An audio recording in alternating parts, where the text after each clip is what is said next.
Gaetano, Lennon, y Jagger, y Billie Holiday, y Nina Simone, and Stairways to Heaven song. Bang, bang, bang, bang, bang.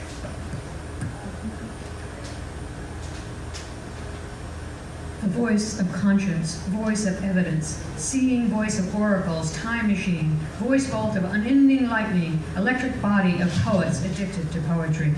Lately, you haven't been sleeping well.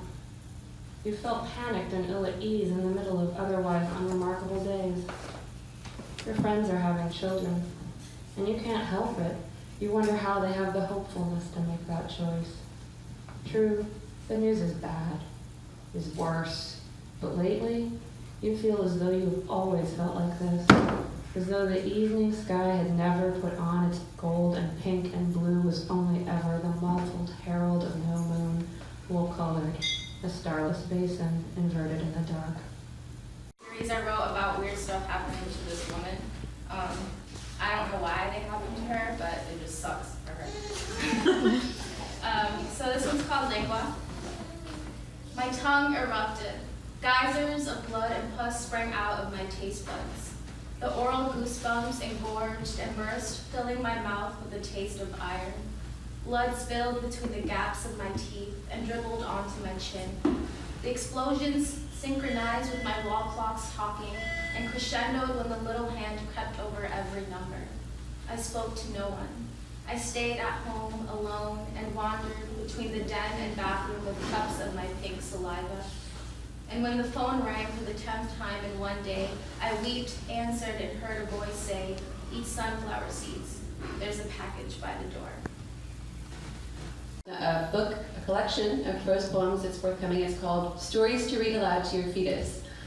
And it was sort of written in a frenzy after the election, when it became clear that, well, the world was turning orange, and orange is my daughter's favorite color. I wanted to save orange for her. I can't save orange for her, but I can try and tell a few stories about what it's like to have a female body and what it's like to make choices. And some of those stories are tender, despite the outcome of the choice. So I'm going to read from a couple of those, but I'm going to start with something green since today is Earth Day.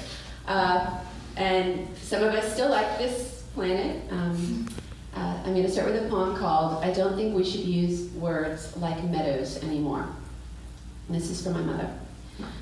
There is a meadow across from our subdivision which does not belong to anyone. There are no lawnmowers on this meadow where a coterie of crows conduct their general assembly each morning. There is a 4-way stop sign, but the stop looks ashamed. And some say there is a ghost that haunts the meadow, and what the stop sign feels is akin to dread. There is a crow whom the other crows call around, and he is likely the lead crow, likely his name is Frank.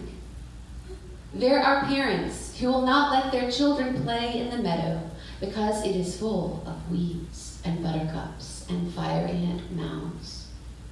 The parents want someone to own the meadow and develop it.